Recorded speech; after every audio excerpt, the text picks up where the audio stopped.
Oke, jumpa lagi dengan Pak Heri. Kali ini kita akan membahas IPA terpadu terkait pencemaran tanah. Pencemaran tanah merupakan suatu keadaan di mana ada bahan kimia buatan manusia masuk dan mengubah lingkungan tanah secara alami. Lalu apa saja faktor-faktor yang menyebabkan tanah mengalami pencemaran? Yang pertama itu adalah limbah domestik. Limbah domestik itu dibagi menjadi dua, ada limbah domestik padat, ada limbah domestik cair. Nah, limbah domestik padat itu merupakan segala sesuatu berupa senyawa anorganik yang tidak dapat dimusnahkan atau tidak dapat diuraikan oleh mikroorganisme yang menyebabkan tanah menjadi kurang subur.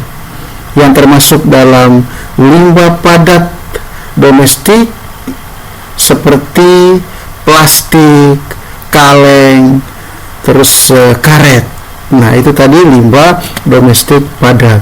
Lalu apa saja yang termasuk dalam limbah domestik cair? Limbah domestik cair bisa berupa tinja atau feses, deterjen, oli, cat, yang jika semuanya masuk ke dalam tanah akan merusak kandungan air di dalam tanah dan bahkan bisa membunuh mikroorganisme yang ada di dalam tanah. Faktor penyebab pencemaran tanah yang kedua adalah limbah industri. Limbah industri ada yang berupa limbah industri padat, yang merupakan hasil buangan industri padat yang berasal dari proses pengolahan, seperti sisa pengolahan pabrik gula, sisa pengolahan kertas, plywood, serta sisa dari pengawetan buah-buahan, pengawetan ikan, pengawetan daging, dan lain sebagainya.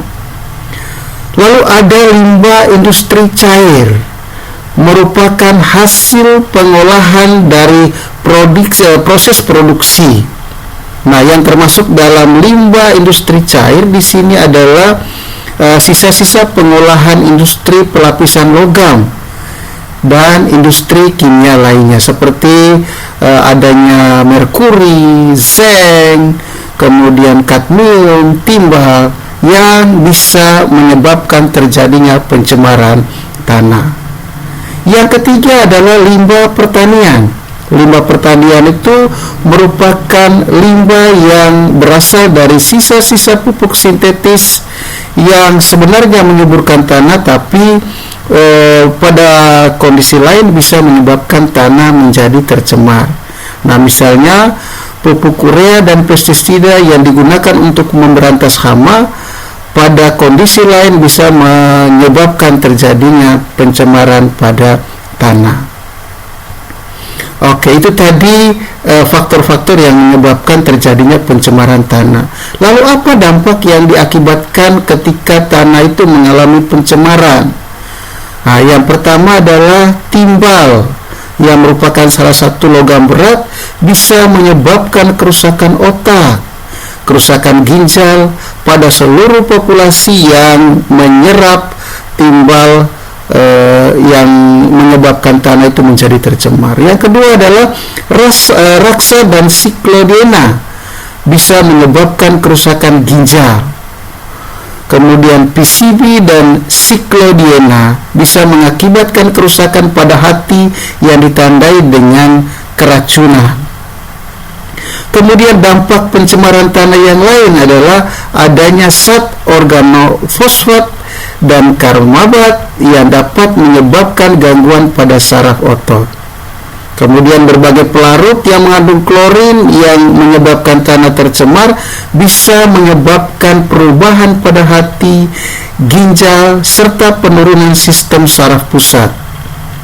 Lalu ada beberapa macam dampak kesehatan seperti kepala pusing, letih, iritasi mata, ruam pada kulit untuk paparan kimia yang menyebabkan tanah itu menjadi tercemar.